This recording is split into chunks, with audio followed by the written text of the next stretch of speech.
invariably is being used on the criminal side, that is Probation of Offenders Act 1958. He was kind enough to accede our request, but before we request Mr. E.V.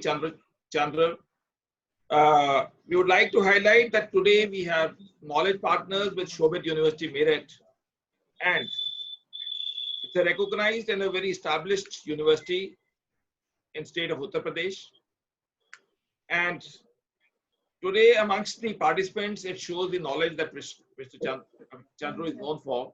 Mr. Srinivasan has also joined, and Adi Lakshmi has also joined, irrespective of the other persons. I'm just highlighting because they are also going to come as speakers to share knowledge.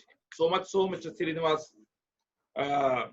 Raghavendra is sharing his knowledge tomorrow on the Motor Vehicle Act. We will share the details at the end of the webinar. Over to you, Mr. Chandru, and thank you once again for accepting our invite. Nice, Ji. Nice, Ji. Good afternoon, Ji. Good afternoon. With the blessings of my parents and my senior who taught me law, I thank the Honorable District Judge A.S. Ravi of Coimbatore, Tamil Nadu, for having introduced me to the eminent organizer, Mr. Vikas. And I thank Mr. Vikas also having invited me to attend this August gathering, where so many eminent scholars, judges, and the great attorneys of the country had spoken in this platform. This is a toddler's effect on law, and in all humbleness, I would state that this is, in fact, I will make an attempt only to satisfy my junior colleagues, and this program is in no way for any of my senior advocates or the honorable judges who may be present in this webinar. With this brief introduction, I will take your kind attention to the topic Probation of Offenders Act 1958. As we all know that any law of the country will be made by a lawmaker, that is the parliament. And we can trace a history of law to the lawmakers. But a very fascinating story of tracing the Probation of Offenders Act to a shoemaker of Boston in the year 1841 when one John Augustus. This John Augustus was a shoemaker, and what is the credit that he has made to this Probation of Offenders Act was, this is a man who volunteered himself to stand bail for a person who was charged with drunkenness in a local court in Boston. And because of the fact that this Augustus stood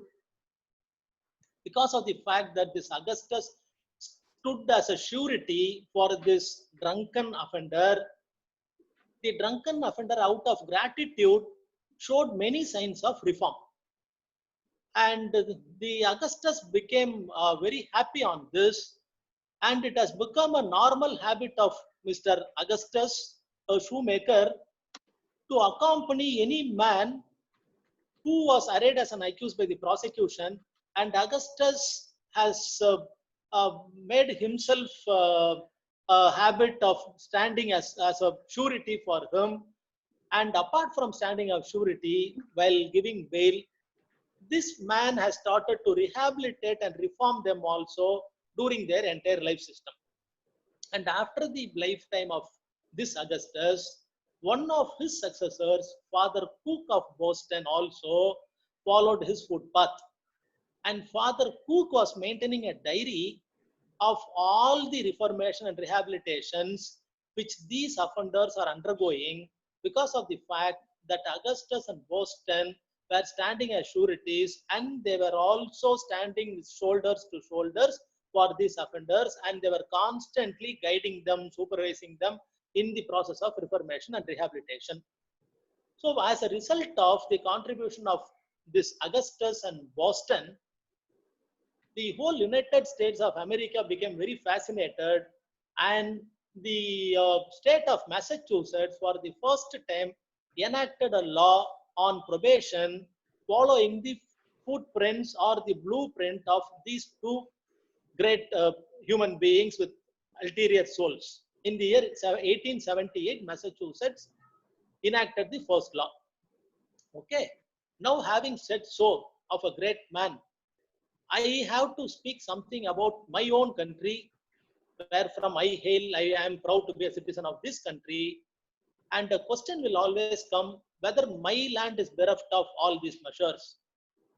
To be proud, my land contains all good civilization, culture, knowledge on all aspects. And the earliest law which I can trace, which speaks about punishment, admonition, probation, and whatever and what not, is the law on Manusmriti. Manusmriti speaks about danda, that is punishment. And who is the one who enforces this? It is the mighty king. Because I used the word mighty king, can we take for granted that the mighty king may roam while like an errant in the wilderness? The answer is no. Manusmriti says Danda is the real protector, that is, punishment is the real protector, but king is only the tool of instrument for enforcing it. While enforcing this, the king has to take into consideration many aspects and he should not take any hasty decision. What are the aspects? The first thing is, we in CRPC has got so many procedures. Trial of summon cases, trial of warrant cases, then trial of sessions cases.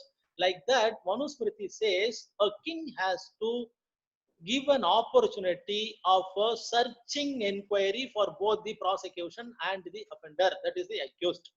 Then the king, while imposing sentence, should see what is the nature of the offense, what is the time in which he has committed, whether it is a daylight murder, whether it was inside the house, whether it was done in darkness after concealing his identity, or he is dare enough to do it in the daylight with not concealing his identity.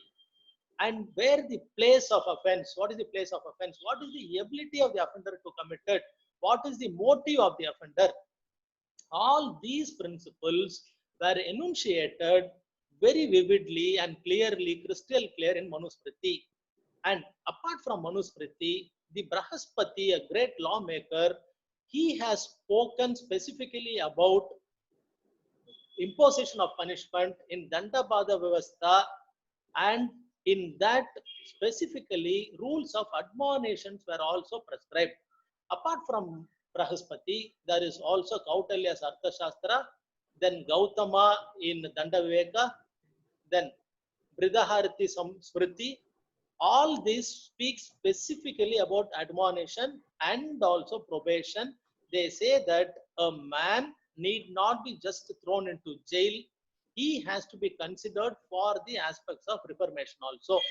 Then all this were with regard to the periods of Vedas, Shastras, and coming back to the modern history in the sense, the kings like Maratha and Peshwas ruled India in the 18th and 19th century, and whether they were following these Manusmriti or whether they were also giving any effect to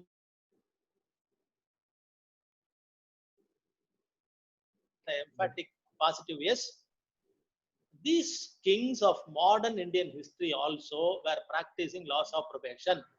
They wanted to give a chance to the offender without putting a punishment to him, for giving an opportunity for him to improve in his life and to get accommodated with the normal society life, and his services as a gentleman in the society can also be utilized by the society at large.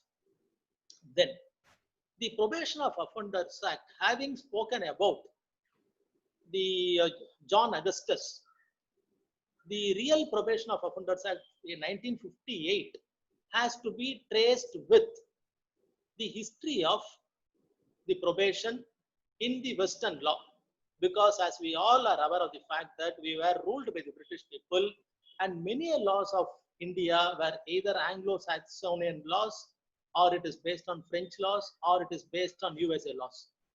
As I said, the concept of probation was started in the Boston, thereafter in Massachusetts. Then what has happened?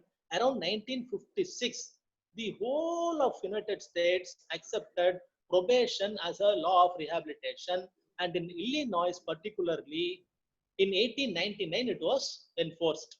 Then coming to New Zealand, in 1886 in New Zealand it was adopted and enacted as a law. In Canada in 1886, Sri Lanka in 1897. Thereafter, Sri Lanka also adopted the British model.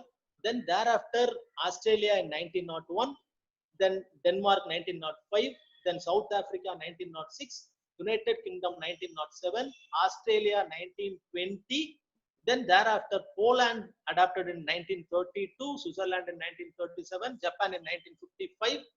Then coming to India, 1950 to 1960 was a very crucial period because a question may arise in all the minds of the August gathering here.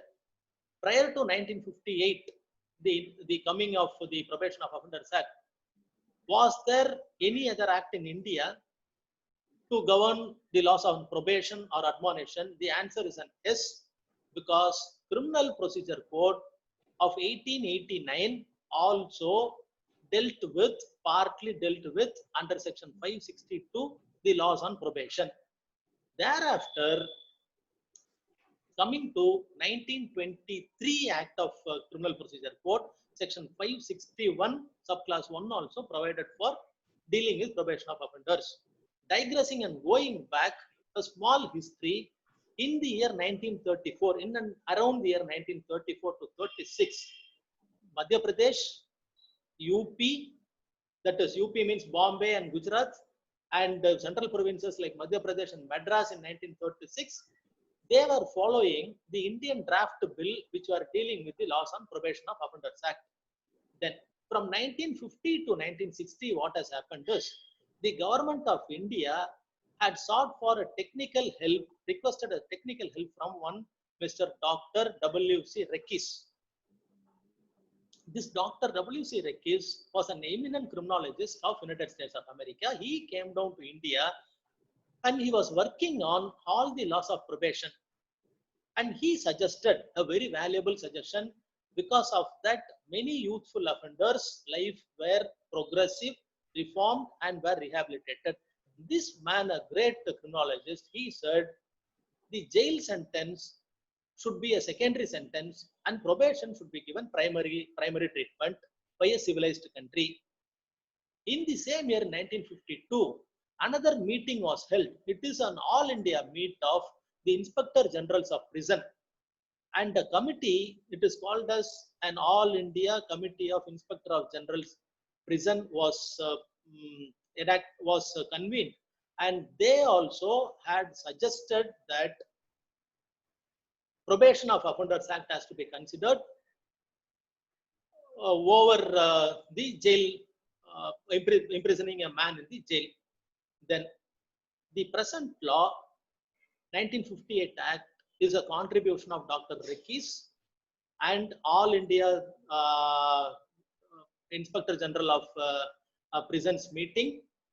Then thereafter, in 1958, the Act came into force. Okay. Having said so, I am taking your attention to Probation of Offenders Act 1958. First, what is the meaning of probation? The root word of probation can be traced back to a Latin term which is called as probatium. It is nothing but a man that an offender, particularly an offender, says before a court of law that I am aware of the fact, Your Honor, that I was found guilty by you. However, this court, taking into circumstances of the case, nature of the offense, then the character of me, you are giving me an opportunity such that I have to rehabilitate and I have to reform. So if you let me on these conditions, I prove my worth. So the simple meaning of the word probate is, Your Honor, I prove my worth. This is the promise which was made in every cases by an offender to the court, and on this belief that he will rehabilitate, the courts let him scot-free instead of sentencing. So he is basically an offender. He is let scot-free on some conditions with the supervision of a probation officer. Okay. This is what is the scope and object of the act. Then coming to section 1 is very, very important. And when is the section 1 is very fascinating in the sense it is the short title, extent and commencement. It says that the act is called as the Probation of Offenders Act, which usually all the acts will say. 1(3). 1(2) says it is applicable throughout India. 3 is very important, that this law, after enacting this law and notifying in the Central Gazette, by virtue of class 3 of section 1 of PO Act 1958, the central government gives the liberty to the state government that each state is free and to enforce the act. So as such, the Central Act of 1958 is not automatically extended to all the states. Liberty is with the central, is with the state government, and state government can also either implement the act to the entire state, or the state government can say that throughout the state I am not extending, only to a portion of the state I am extending. So if PO Act is not extended, then which will come to the rescue? It is no doubt the Criminal Procedure Code section 562 of the Act, Amendment Act. Okay, so whenever I refer to section 562 or section 360, both are same. Section 562 correspond of the old Criminal Procedure Code corresponds to section 360 of the new code. Okay. Then second question will come to the mind of any person who is acquainted with law. This Probation of Offenders Act is of the year 1958, and then the Criminal Procedure Code was of the year 1898. Section 562 was dealing with probation. Okay. A new act came. We all know that special act will prevail upon the general law. Then what is the reason the legislature, while amending the Code of Criminal Procedure 1898 in 1973, to retain the provisions of probation in a new code under section 360 and 361 CRPC? This is where the point lies. I told you specifically that whenever the state government is the option, if the state government is not extending the Probation of Offenders Act, the Parliament had thought fit to reenact once again in the new CRPC also, amended CRPC also, section 360 and 361 CRPC on the laws of admonition and probation. So there is nothing wrong in 360 remaining alive even after the enactment of the Probation of Offenders Act.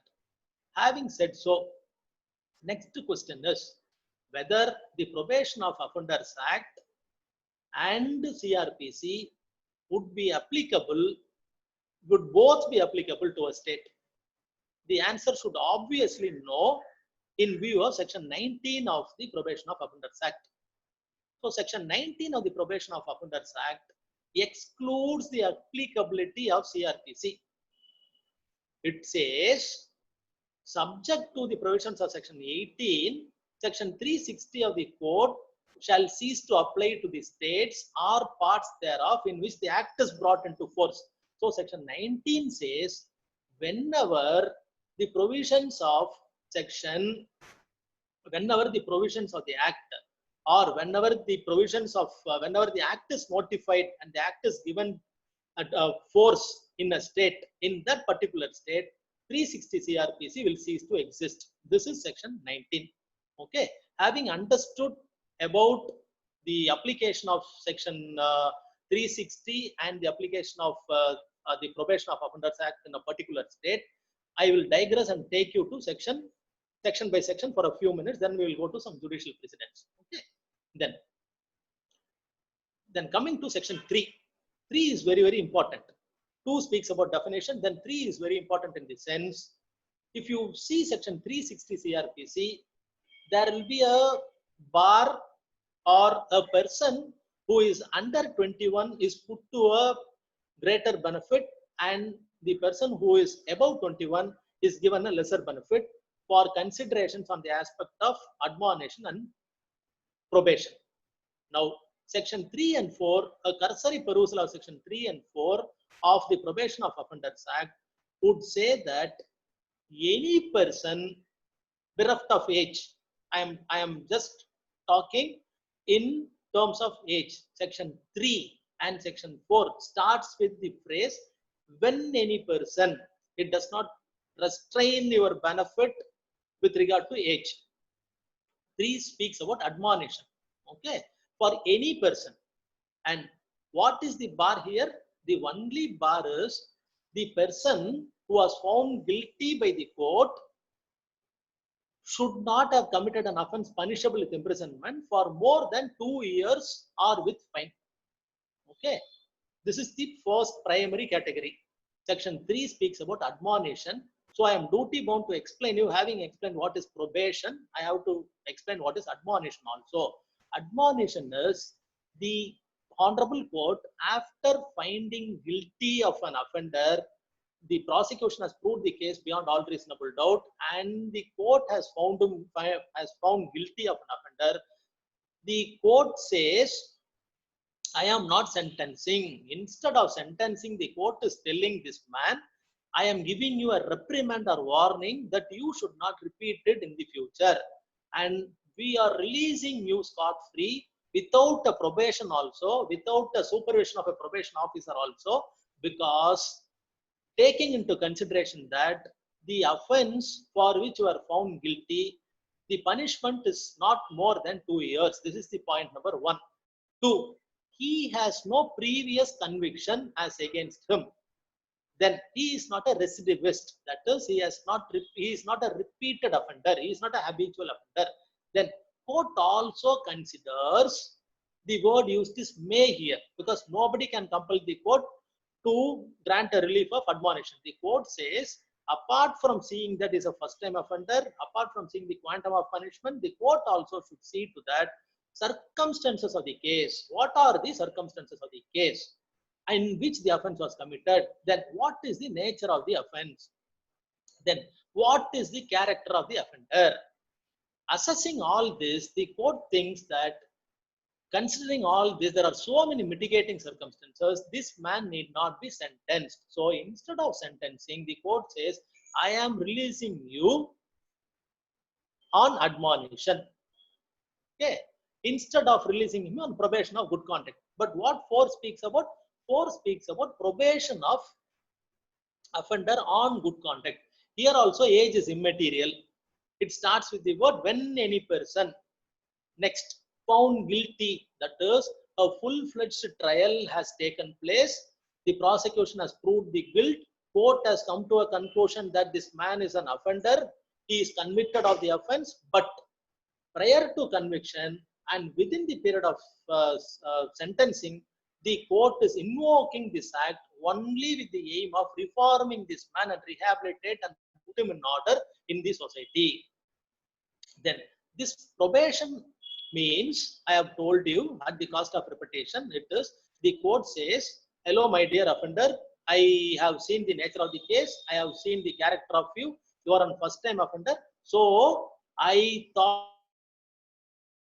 you can be, instead of putting into jail for reformation and correction, I am putting you back in the society and I am placing a man above you. That man is called as the probation officer, and these are all the conditions. All these conditions would be, this probation can be invoked by the court either by execution of a own bond or with sureties, and the supervision of the probation officer can extend from a period of 1 year of a lesser quantum, but it should not extend more than 3 years.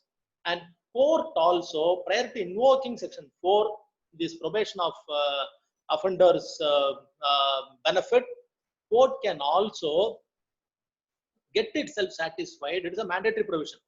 Court should either satisfy that either this offender or the person who is standing surety shall have a fixed place of abode within the jurisdiction of this honorable court, such that the probation officer also will have an eye on him, court also will have an eye on him. Okay. Then apart from this, many conditions, like this court can make a order to this man, you should not drink, you should not repeat the offense, and you should conduct yourself properly, you should not do any other offense. All this the court can impose. Then coming to the next provision, So with regard to the conditions, court can also make additional conditions. Then with regard to section 5, it is with regard to imposing compensation. I have told you that the court is so much bothered, legislature is so much bothered to see to that the offender is not at peril. The same legislature is also bothered about a victim who has suffered injuries, who has suffered a damage, so that the victim has to be compensated by way of adequate damages. So section 5 speaks about imposing cost on the offender or imposing compensation for the purposes of compensating to the loss or injury that is caused by this person, by the offender, on the victim. And suppose the victim has already initiated a civil proceedings for damages, suit for damages. The damage which was adequately or not adequately awarded, this damage can also be considered by the civil court while passing an order on the suits for damages. Then coming to section 6, very fascinating provision. It is, in the words of Supreme Court, it is an injunction. That is, it starts with the phrase of section 6, the caption of section 6 says, the marginal note of section 6 says, restrictions on imprisonment of offenders under 21 years of age. It speaks about restrictions on imprisonment. What is the restriction? Court is restrained from imprisoning an offender who is under 21. So, whenever a criminal court, a honorable criminal court, conducting a trial, reaching up to the stage of judgment, founds guilty of a person who is under 21, the court shall not sentence him for any imprisonment, because section 6 says, unless you are satisfied that taking into consideration the circumstances, nature of the offense, character of the offender, it would not be desirable to let out such sort of man. It would not be taking into consideration all these factors which I have explained. The Honorable Supreme Court has many a time said section 6 is an injunction for the courts not to convict a person, not to sentence a person for any offense, but for an offense of imprisonment of life or death sentence. But for these two punishments, if a court finds that a person is under 21, the court should immediately consider why I am not considering the provisions of section 3 or 4, why it should not be given to him. Apart from this satisfaction, the court, as mandated under section 6 subclass 2, the court shall call for a report of the probation officer and consider the report also, in addition to the court finding, to disentitle a person below 21 years of age. So the whole intention of section 6 is to reform a child that is an adolescent offender, if he is below 21, that he should not be imprisoned. Okay, if at all the Probations of Offenders Act or section 360 of CRPC was not considered by any court, then in the case of Eliamma versus State of Karnataka, the Honorable Supreme Court said, in the case of Eliamma versus Karnataka, the Honorable Supreme Court said, the appellate courts should remand the matter to the trial courts for the purposes of considering the provisions of probation or admonition. So it is almost an injunction for the court to consider. However, courts are not bound to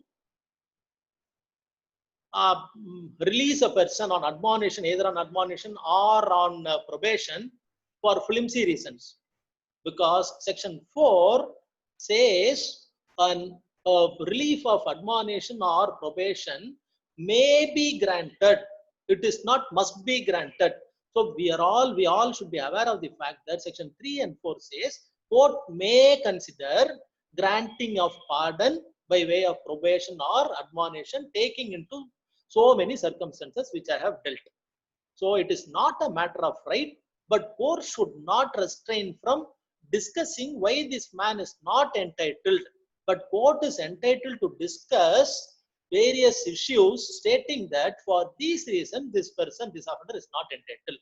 Having said so, section 7 speaks about probation of offenders act of the report.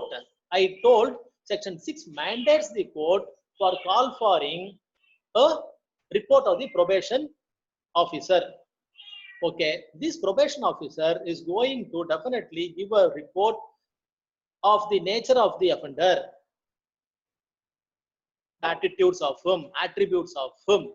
So whether all this should be made as a public document. Court says, the provision says it should be kept as a confidential report. It should not be put to the public at large. Then if it is confidential, then how is that the offender will agitate that the report of the probation of offender, that the report of the probation officer is wrong? Then the act says, section 7 says, the probation officer's report can be given, a copy of that can be given to the offender such that he is given an opportunity to rebut the contents of the probation officer's report. Okay. Then section 8 speaks about variations of conditions, that the court can either diminish the conditions or court can extend the conditions, taking into consideration of the probation officer's report after this man is released from the court. How do he behave in the society? Then coming to section 9.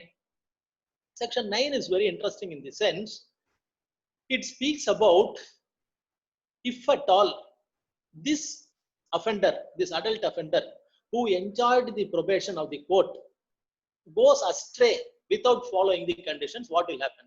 The act says a summon will be issued to him, then he will be sought explanations. He can either be remanded if the explanations are not satisfactory, or he can be pardoned once again, and the modification of the probation of the release on probation can be considered by the court. He can either be remanded or he can be pardoned by the court if at all he violates the conditions imposed by the court on probation. Then coming to the provisions of section 10, it is like our bail, bond and sureties. Then coming to section 11, which is very important, one question may haunt us.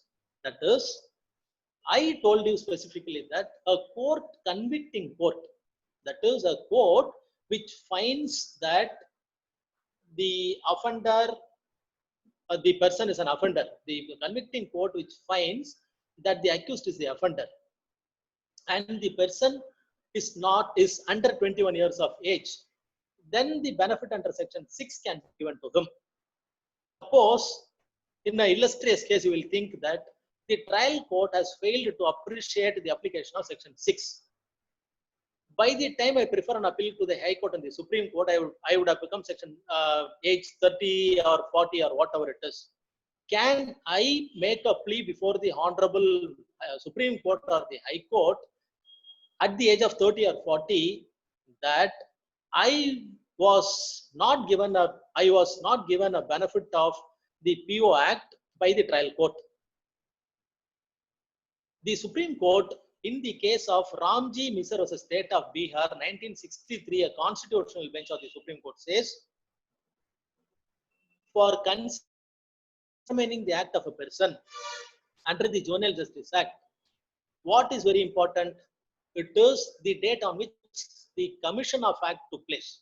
On the contrary, when the court is considering the provisions of section 6, what is important is he should be under 21 on the date of conviction. This is a very, very simple thing. Okay.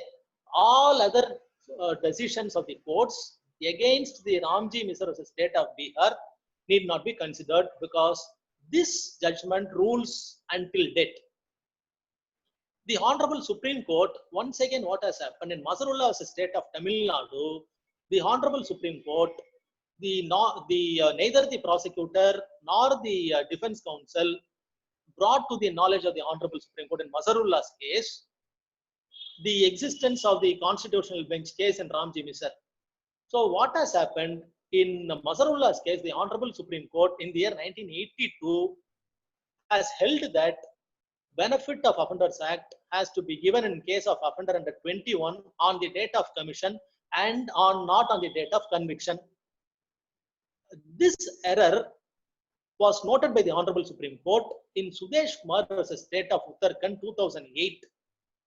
In Sudesh Kumar versus State of Uttarakhand, the Honorable Supreme Court Division Bench has said, in Mazarullah's case, the Honorable Supreme Court did not notice the judgment of Ramji Smisser, and the judgment of the Honorable Supreme Court in Ramji Smisser is a constitutional bench judgment. It holds the.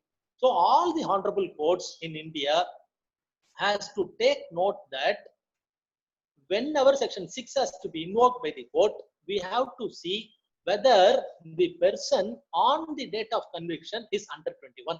If he is above 21, we need not bother about application. However, if other factors are applicable, then section 3 and 4 is applicable universally without bereft of any age restrictions. Okay.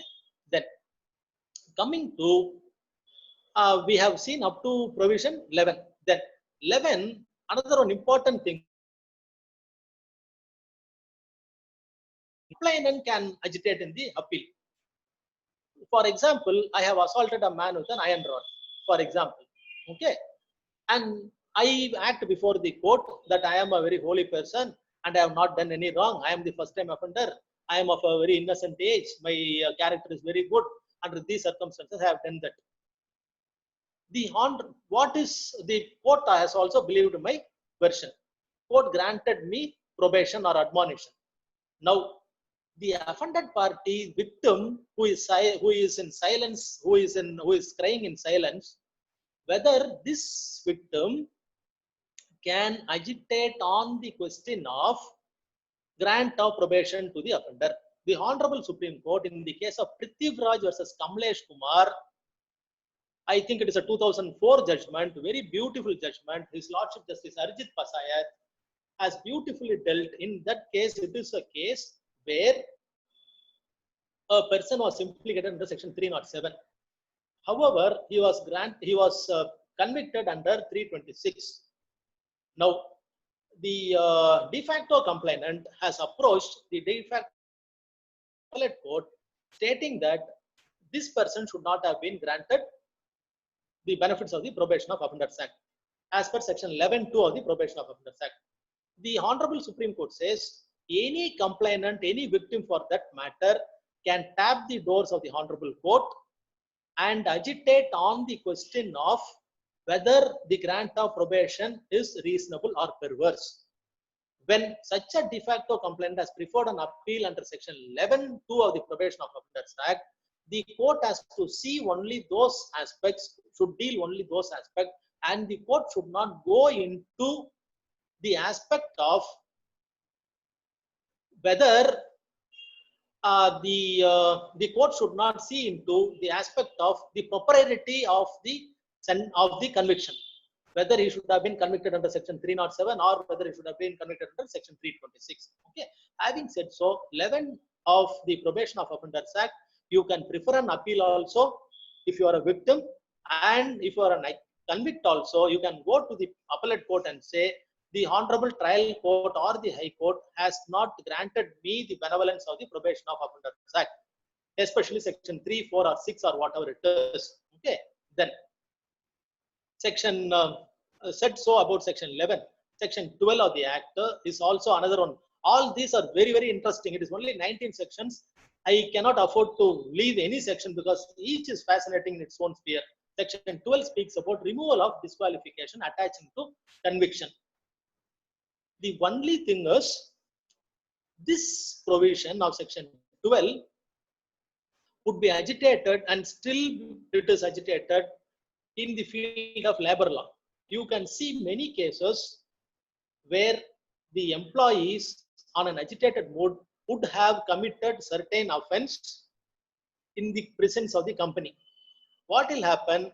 They will go to the court of law. They will either plead guilty and get a probation, benefit of probation, or they will make witnesses hostile and they will get an acquittal. And after getting either a Probation of Offenders Act order, either a judgment on probation or admonition, or getting a judgment of acquittal, they will go to the employer and they will say that disciplinary proceedings should be stalled because court has given me the benefit of Probation of Offenders Act. On this score, I would put very simply that it is proceedings under the criminal law is a separate thing. The proceedings before the disciplinary proceedings authorities is a different thing. Here, under the provisions of the labor law, service law, it is a misconduct. You are tried not for an offense, not for a crime. In court, you are tried for an offense and a crime. You are adjudicated as an offender. Here, you have committed dereliction of duty, or you have committed a misconduct, or you have committed an act which is against the principles of the service law. Here, the domestic officer or the inquiry officer is not empowered to convict you. So, these two will run always parallelly. They don't meet anywhere. There is no guarantee that there is no law also saying that, which prescribes that if you get an order under section 12, you can, with that order of a conviction and subsequent probation, you cannot go to your employer and as a matter of right, you cannot say that you please give me the, you please join me in the employment, or please give me the employment once again. Okay. Then section 13. So, okay, then what section 12 affirms is, one, section 12 says it is removal of any disqualification attached with the conviction. That is, if at all the specified law, like the People Representation Act, it says if you are convicted, then you will be disqualified as a member of the parliament or a member of the legislative assembly or something. So section 12 would say there should be an offense, there should be a punishment for the offense, and also there should be an attachment of a disqualification for that conviction. Okay, otherwise 12 cannot be invoked. Okay, then coming to section 13. 13 speaks about probation officer. Then it speaks about his appointment and other things. Then section 14 speaks about he is also bound by so many duties. Then section 15 says that he is a public servant. Then 16 says that act done in good faith. Then 17 speaks about rule making powers. So many states have made many rules, and Honorable District Judge J.S. Ravi also gave me the format and many judgments today morning to me in taking the class also. And many states has got many rules which were enacted on the strength of section 17. Then 18 says the provisions of section 31 or the benefits of section 31 available under the reformatory by the Probation of Offenders Act. And it once again says that Probation of Offenders Act benefit should not be given to a person who is convicted under section 5 subclass 2 of the Prevention of Corruption Act. So section 18 excludes the impact of Probation of Offenders Act on the Reformatory School Act and the Prevention of Corruption Act. Then section 19 I have already told, whenever a state has given force to Probation of Offenders Act, then section 360 or 562 of the Criminal Code as was then is not applicable. Okay. Now I will come to some judicial citations which are very juicy in nature, which are bottlenecks which we may always face. Okay.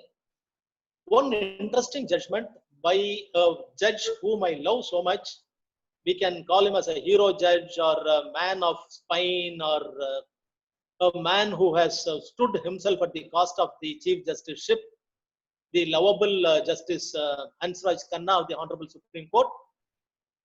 All his judgments would reflect his magnanimous mind and his straightforwardness or uprightness. Okay, this judgment is in the case of Jugal Kishore Prasad versus State of Bihar, 1972. Of the judgment is His Lordship Hansraj Khanna. What does this judgment say? This judgment says the courts should always think about preventing the conversion of youthful offender into an obdurate criminal as a result of mingling in the walled world. Walled world is jail, as we all know. His Lordship says why this benevolent provisions came, why Parliament in the concept of parens patriae. In my humble opinion, the honorable courts of India and the legislature are parens patriae. They are our parents. They will make all laws only for our benefit and not to the detriment. If at all there is any law to the detriment of us, then it is our misunderstanding that it is so. The Honorable Judge of the Honorable Supreme Court in Jugal Kumar Prasad versus State of Bihar says, court should see to that an youthful offender should be prevented from going to jail. However, these aspect has to be considered in the light of section 3 and 4. It should not be made in an arbitrary way. Okay.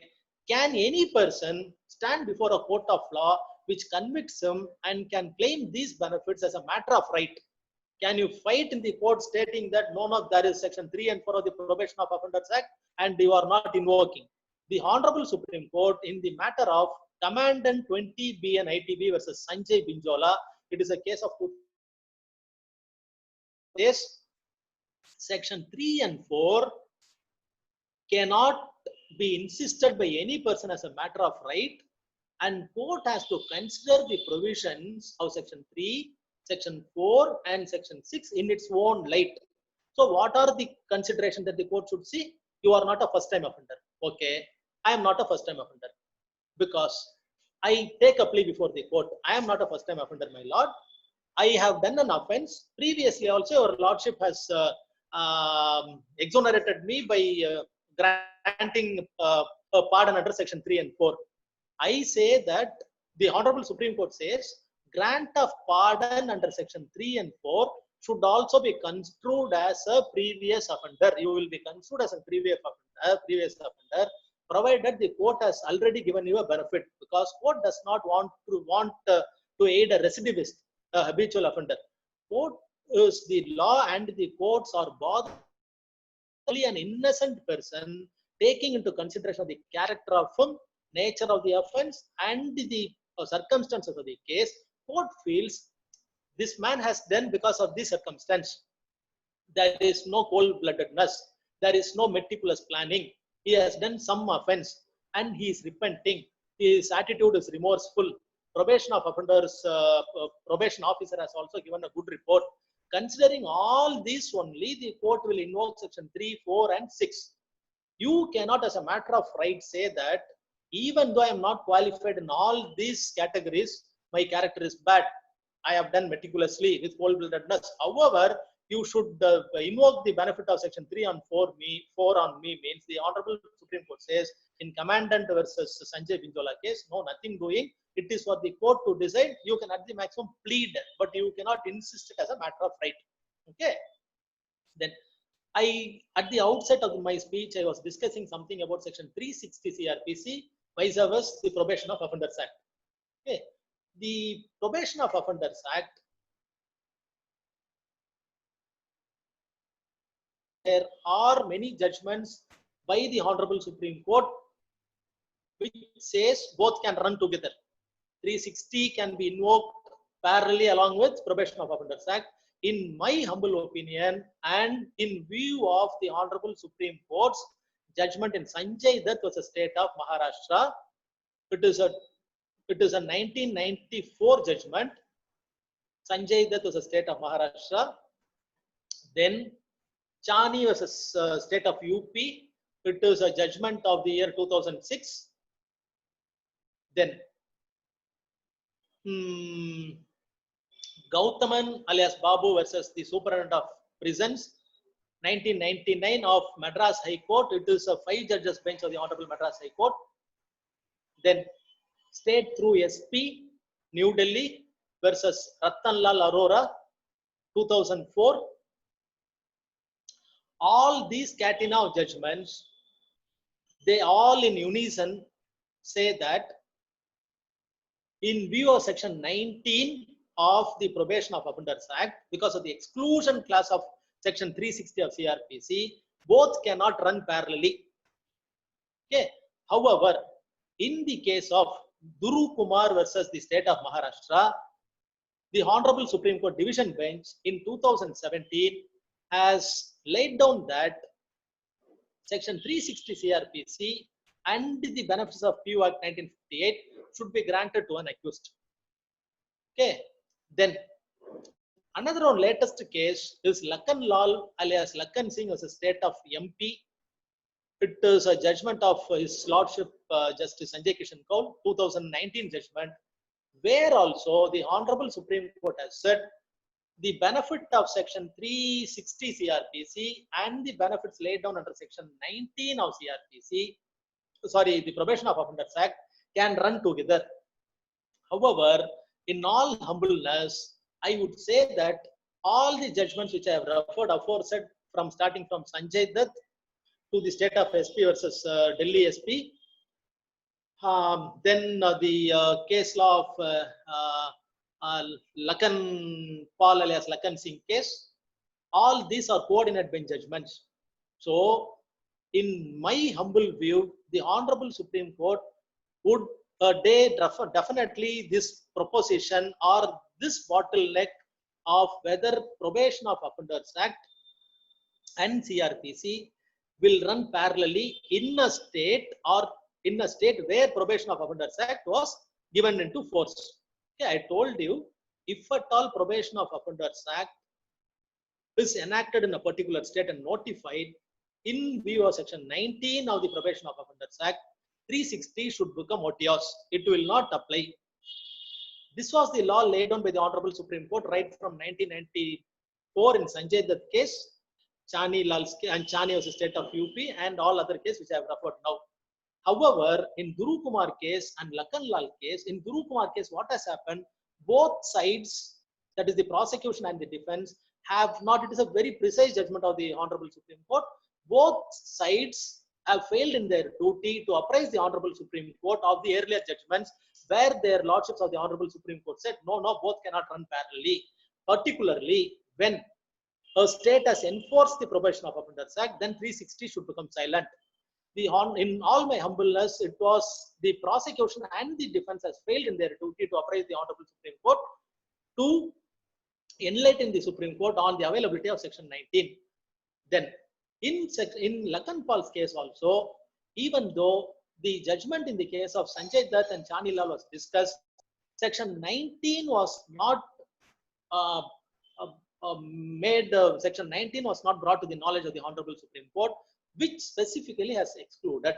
Okay, then, so I have told you that as per the judgment of the Honorable Supreme Court in so many coordinate benches, it cannot be, both acts cannot be made applicable in a state where Probation of Offenders Act was enacted by that state government and notified. Then whether who and all is who are all are eligible, whether any person, because 3 and 4 says any person.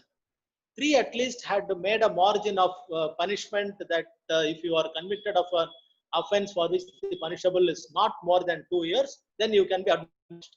In 4, Section 4, it says, but for a person who was found guilty under for life or for death, all other persons are entitled for probation. Now, the Supreme Court has got opportunities for discussing who are all eligible and who are all not eligible. Okay, then I can do some justice on discussing some case laws. Whenever any person is you can never miss Ishar Das case, a very famous case, once again by Honorable Justice H.R. Khanna. An interesting point. What is the interesting point? The interesting point in Ishar Das versus State of Punjab, 1972 is whether adulteration of Food Act is applicable or not. Their lordships said adulteration of, there are only two laws as per Section 18 of Probation of Offenders Act, which was kept away from the influence of the Probation of Offenders Act. That is, their lordships were of the view that 18 has excluded, Section 18 of the PU Act has excluded only Prevention of Corruption Act and Reformation of Schools Act. Otherwise, the taking into consideration Section 4.1 has got a non-obstante clause stating that notwithstanding anything contained in any other law for the time being of force, in force, Probation of Offenders Act can be invoked by the court for all the acts. Okay, taking this logic, the Honorable Supreme Court in Nisharda said Probation of Offenders Act can be made available for a boy, for a man who is below 20 years or 21 years, and he can also be given that benefit. However, the Honorable Supreme Court immediately in the next year, a full bench of the Honorable Supreme Court in Fiara, that case, the Honorable Supreme Court said when the court has to invoke the Probation of Offenders Act for an offender who is committing an offender under the Food Adulteration Act, the court should be very, very careful, because this one man is spoiling the whole civic city, and he is a human risk. The Honorable Supreme Court says any person who pollutes a food is a human risk, and he is making the life of many persons to be in danger and putting them in peril. So immediately the Supreme Court responded in 1973, stating that many considerations are there. What are the considerations? I have repeated so many times: nature of the offender, nature of the case, character of the offender. What is the nature of the case? This man is polluting a food or adulterating a food or polluting something, adulterating something, and he is causing risk of so many innocent purchasers, and such person should not be dealt with in a benevolent way. So Probation of Offenders Act was not designed for cheats. Then because I used the word cheat, I remember a beautiful judgment, fascinating judgment of the Honorable Supreme Court. I pray all of you should read this judgment of Honorable Justice K.T. Thomas. It is a famous case of Nilgiris Bar Association versus T.K. Mahalingam. This gentleman by name T.K. Mahalingam, no, it is in the year 1997. This gentleman, what he did, he impersonated himself as an advocate, and he cheated the Bar Association, became a member of the Bar Association, not a member of the Bar Council of the Tamil Nadu. He has not finished law, and our Bar Association people had welcomed him because of his sweet speech and so on and so forth. Then this man continued to practice for 8 years in the bar, and he has also done many service to the public and the public litigants at large, and he has also amassed huge wealth as an advocate because of his talent. Then what has happened? The case, he was caught. His race is not for a very long time. His honeymoon was over within a short span of 8 years. Then what has happened? He was implicated in an offense under section 419 and 420. He managed to get a Probation of Offenders Act in the trial court. In the High Court also, High Court of Madras condemned this person, and the court said, you forget about the past, let us give an opportunity for this man to reform. However, the Bar Association, Nilgiris Bar Association, was very strong in seeing that such an impersonator should not be an advocate, and it should be a death knell for the future impersonators. They went up to the Honorable Supreme Court. Their lordships were very, very strong in imposing a judgment against this man. Their lordships gave an imprisonment of 6 months imprisonment, rigorous imprisonment to this man, and a fine of 5,000 rupees. And they said such black sheep should not be permitted in the bar, and such impersonators should not take the benevolence of the Probation of Offenders Act. Okay. Then an interesting case: a boy, not a boy, a man of my age, he has ventured into an attempt to rape, or perhaps he would have ventured for a rape, in the case of State of Rajasthan versus Sai Chand. It is in the year 2015, Supreme Court case. What has happened? This man, he went and attempted for a rape or an attempt to rape or whatever it is, and when he was making an initiative on this, PW3 of that case, she came and she made a shout, and this man escaped from the scene of occurrence. And the trial court, what has happened is the trial court used the benevolent provision in favor of this man, convicted him under section 354, and also probated him under Probation of Offenders Act. State went on appeal. The defense taken by the offender is, my lord, you kindly see, somebody has come and interrupted my act. Thereafter, I have not resumed my act once again. I was very magnanimous that when somebody intervened, I was not insistent on raping her. I ran out of the scene. So please kindly show pardon on me. The Honorable Supreme Court said, just because an intruder was present, he ran away, he was not very benevolent, and he has planned so meticulously to rape a small victim child. So such a heinous offenders, Probation of Offenders Act should not be shown benevolence on them. They should be mercilessly taught a lesson, and such sort of offenders, character of the offender has to be seen, and it should not be extended on him. Okay. Then two cases of Forest Act, because whenever any special act comes into stares at our face, we will always think whether the Forest Act, for an offender under Forest Act, the PO is applicable or not. For an offender under Railways Act, whether PO is applicable or not. I am once again telling at the cost of repetition, courts have said section 4(1) of the Probation of Offenders Act has got a non obstante clause which says, notwithstanding anything for the time being in force, notwithstanding any other law for the time being in force, PO can be invoked. But when in Kumar and others as a state, it is a beautiful case of the Honorable Madras High Court, where foresters have filed a case as against this person. However, no recoveries were made from him. The Honorable Court said that recoveries were not proved. They have filed a case as against him, and this fellow is a first-time offender.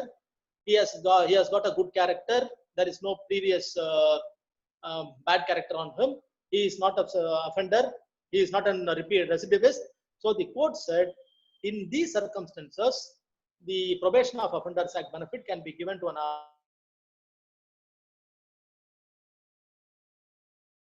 versus state. 2015 Madras High Court, same thing. A person was implicated for an offence under the Tamil Nadu Forest Act. Now, from this man, lot of contrabands were seized. In the prior case, there were no seizures.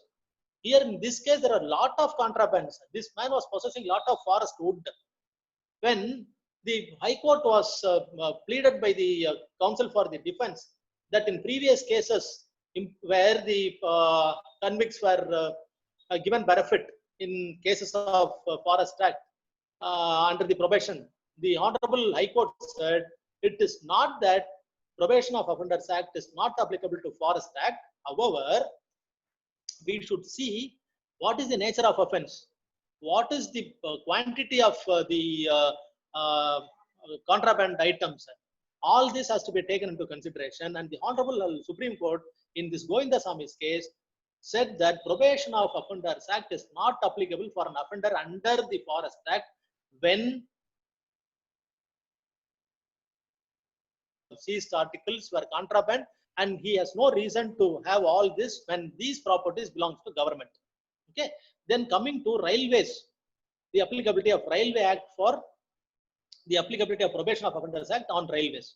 Okay. In the case of Ponnurangam versus Yettiyappan, in the case of his father's name is Yettiyappan. In the case of Ponnurangam versus State Railway Police, the Honorable Madras High Court said, if a man, what is the justification that a man should possess so much of railway property and railway reasonable reasons to say the character of the offender is a thief at large. So the benevolent provisions of the Probation of Offenders Act cannot be extended to a man who is an accused under the Railways Properties Act, so more that he possesses huge quantum. It is not for the purposes of quenching his thirst or quenching his appetite. It is for the purposes of enriching him at the cost of government. Court said that his character, nature of offense does not instill any confidence, and there is no remorseful attitude, so we are not going to extend. Okay. Then coming to the other aspects with regarding to age, with regarding to section 12 and with regard to section 19, we have almost covered the entire act, and if at all I have done any error, if you bring to my notice, I will definitely see to that it is corrected, rectified. And I am very grateful to the organizer, and I am very grateful to all those people who are very passionate, and they were all very attentive in listening to my toddler's attempt of saying something on the Probation of Offenders Act. If at all the class is very useful, then the credit goes to my senior who taught me law. If there is any error, kindly pardon me for the error. I thank the organizer. I thank once again thank Honorable District Judge A.S. Ravi, sir. Thank you so much. Thank you, sir. Thank you, Mr. Chandru. If this was the toddler steps, I would say that I do not know what would be the giant steps. The way Oh you my explained everything, the way you Thank you, explained sir. everything, at the first brush when one speaks, one feels that there is a very limited scope of this act to be discussed as such. But once you have taken us with the grand sweep, it was actually an enriching experience for the purposes of an insights to the Probation Act. As rightly what we were discussing yesterday, that invariably one does not have this much depth of understanding the way it could be utilized, the pros and cons, and how it could be. Meanwhile, we have, I just see if there is a question. But this is by, I will also unmute Mr. Ravi, who's got us connected. We will also ask his insights because he has been on the other side. Srinivas Mukumpati, what provisions of A.S. Ravi, what provisions of the Proclaimed Offenders Act cannot be invoked in case of special laws like Forest Act? Can section 360 of the CRPC still be invoked? I have explained this in my session, but I will once again tell. See, section 4(1) of the Probation of Offenders Act has got a non-obstante clause. It says, notwithstanding anything in any other law, Probation of Offenders Act can be used. Okay, so I have also told you that I have also given you examples in Govindaswamy's case also, where, and also in the case of Rajkumar also, I told you that it is not the act that is the criteria, whether it is the Railway Act, whether it is the Forest Act, whether it is the Customs Act. That is not the criteria to invoke the Probation of Offenders Act. To invoke the benevolent provisions of section 3 or section 4 or section 6, you have to apprise the court that you are the first time offender. You have to apprise the court that you are not a recidivist. You have to apprise the court that the nature of the offense is this. You have to apprise the court that your character is good.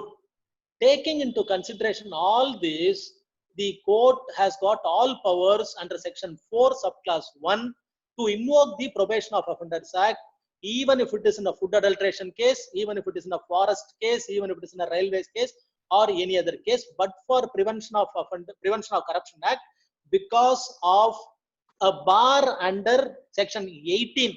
Section 18 of Probation of Offenders Act gives a bar only to two provisions.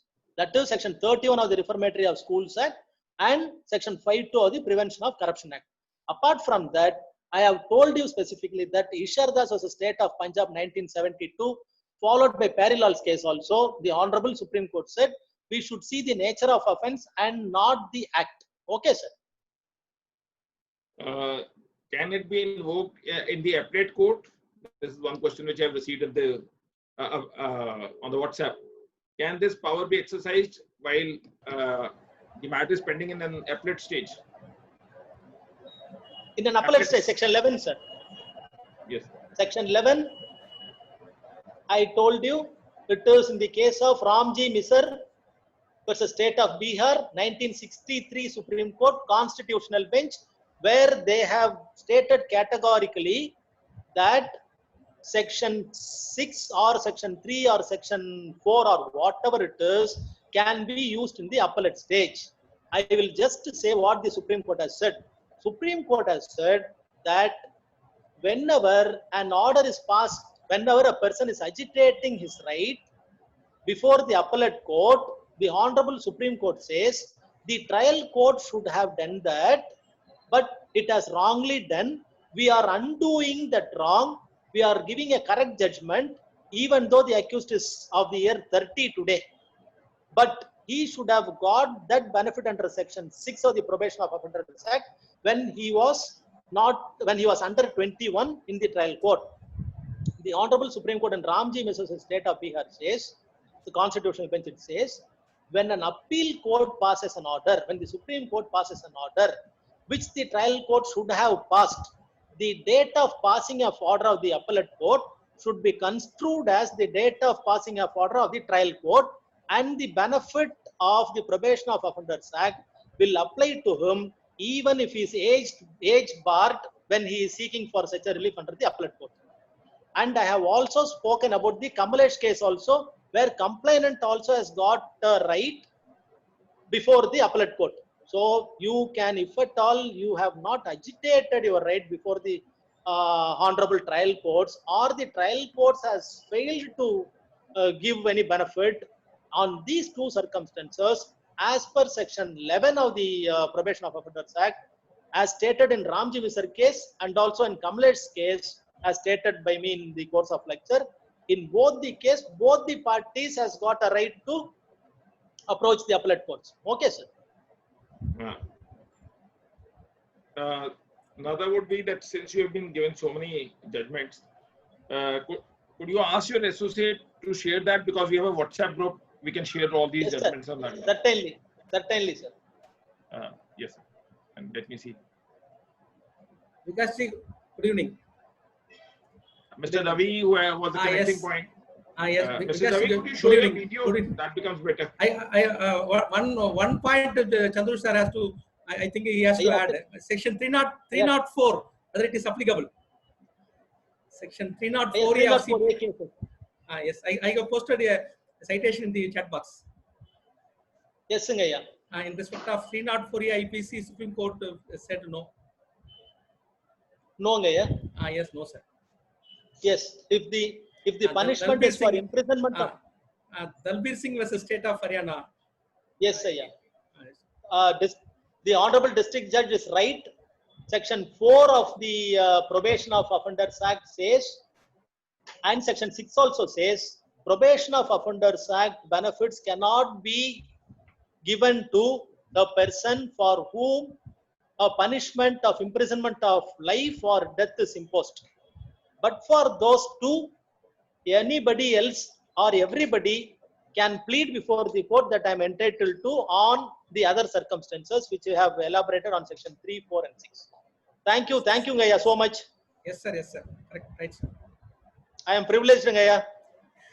Thank you, sir. No. In fact, the privilege is entire ours, and in fact, we are thankful to Mr. Ravi who got us connected. And Thank you, sir. As we had discussed with Mr. Ravi, and Mr. Ravi also knows, that our entire endeavor is that the speaker should have knowledge who could actually dissipate during these testing times. So, as there are no questions, we would complete the sessions.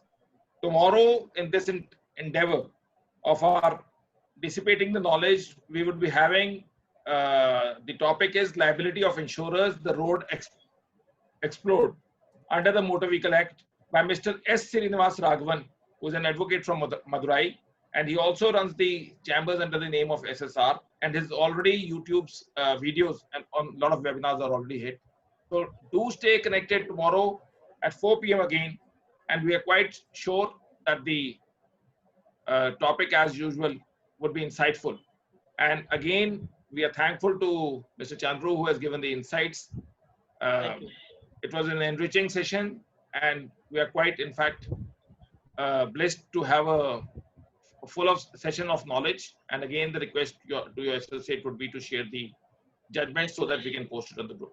Those who want to stay connected. Pardon, sir? Thank you so much for inviting me. No.